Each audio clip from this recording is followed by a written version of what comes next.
Kutipan Sajarah Jati tentang runtuhnya negeri Majapahit, episode ke-9. Adipati Notoprojo menyambut para punggawa Majapahit yang menyerah.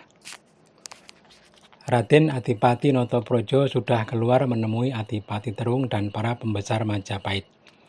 Raden Adipati Notoprojo menyambut sang adik dengan hangat. Sang adik pun mengaturkan sungkem. Adipati Pecatondo berkata, "Kanda, saya beritahukan kepada Paduka. Dulu sewaktu mendapat perintah melawan para wali, saya diberi pusaka oleh sang raja berupa keris Kiai Segoro Wedang. Keris berdapur 1000, inilah wujudnya. Saya sekedar membawanya. Sekarang saya serahkan kepada Paduka sebagai pewaris negeri." Keris sudah diterima Raden Adipati Notoprojo, lalu diunus dan diperiksa dengan seksama. "Aku terima, Dinda, semoga semua mendapat pertolongan Tuhan," kata Adipati Notoprojo. Sang Adipati lalu memberi selamat kepada para pembesar Majapahit yang baru saja menyerah. Mereka telah menyatakan tunduk dan patuh atas segala yang akan terjadi pada mereka. Bila akan dibunuh pun tidak menolak. Raden Adipati Notoprojo berkata, "Jika musuh menyerah, maka menjadi larangan untuk membunuhnya. Aku ingin bertanya, apakah kalian bersedia masuk agama Islam mengikuti syariat Rasul?"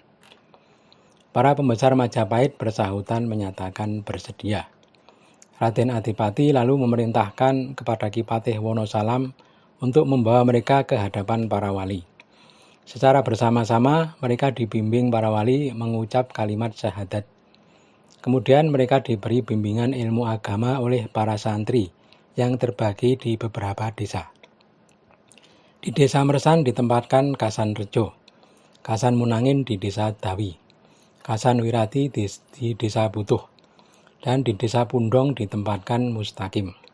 Mereka diajarkan zikiran 4 macam, zikir Satoriyah, zikir Satari Alib, zikir Allah, dan zikir Naksabandiyah, dengan menyebut hu, hu, hu.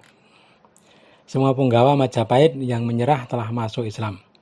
Mereka semua kemudian diberi pakaian santri, jubah, peci, dan berbagai pakaian lain seperti yang dipakai penduduk Bintoro pada umumnya.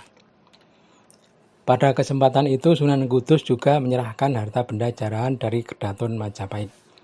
Permata, emas, perak, berdacin-dacin ditumpuk di pendopo Kadipaten Bintoro.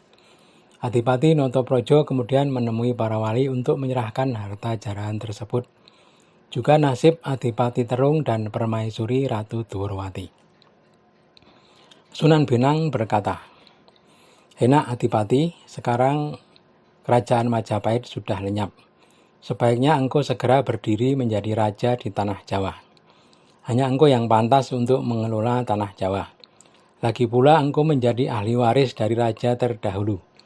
Lalu setelah engkau menjadi raja, buatlah peraturan berkaitan dengan segala hal.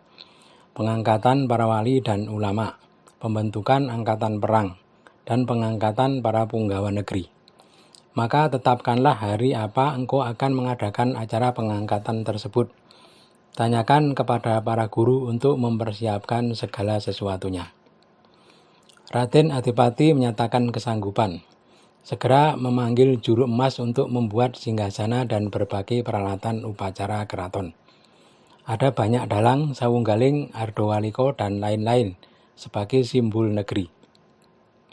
Juga dibuat payung dan pakaian resmi kerajaan. Beberapa hari kemudian peralatan upacara yang diperlukan sudah siap. Pada hari yang ditentukan penobatan akan dimulai. Adipati Notoprojo duduk di kursi menghadap ke selatan. Para calon-calon punggawa dan Aryo Pecatondo duduk di sebelah kiri menghadap ke barat. Para wali duduk di sebelah kanan menghadap ke timur. Singgasana sudah dipersiapkan dengan dipayungi payung gilap, lengkap dengan segala peralatan upacara. Kanjeng Sunan Bonang lalu membawa surat peraturan yang diambil dari negeri Majapahit. Beberapa aturan zaman Buddha masih akan dilestarikan untuk menjaga kesinambungan pemerintahan. Kanjeng Sunan lalu berkata, "Wahai segenap yang hadir, baik para pembesar maupun kawula tanah Jawa, saksikanlah para wali dan para guru sudah sepakat bahwa Adipati Notoprojo akan menggantikan kedudukan sebagai raja di Bintoro yang menguasai tanah Jawa dengan gelar Sultan Adi Notoprojo. Para wali dan para guru menyambut dengan doa dan restu. Ki Penghulu kemudian membaca doa-doa. Semua mendukung dengan ikut mengucap amin. Setelah doa selesai dipanjatkan, Sultan dipersilahkan duduk di singgasana emas. Payung kebesaran kemudian dikembangkan.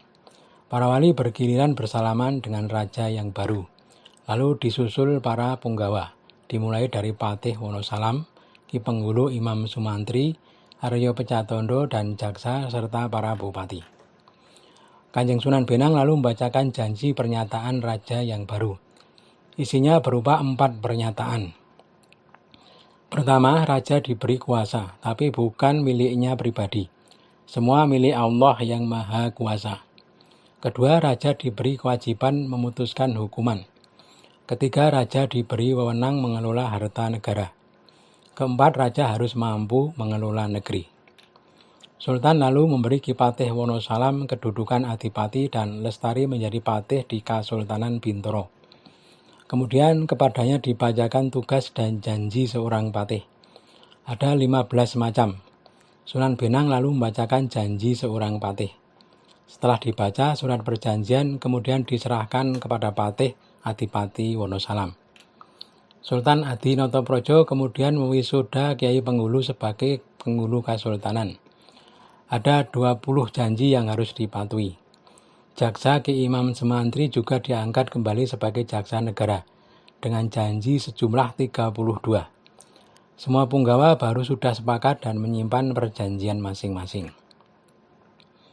Sultan Adi Notoprojo kemudian berkata, "Wahai Patih, aku putuskan Dinda Pecatondo Lestari menjadi adipati di Terung, dan kepadanya aku beri tugas menaklukkan wilayah timur. Mana saja negeri yang tidak mau tunduk, aku beri kepadanya wewenang untuk menghukum." Adipati Terung menyatakan kesanggupan. Semua punggawa yang hadir siap melaksanakan perintah Sultan.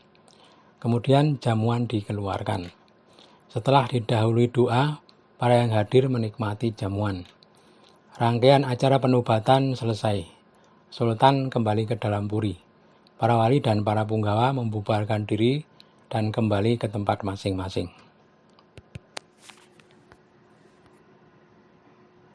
Terus ikuti kelanjutan kisahnya di BK Almari Channel.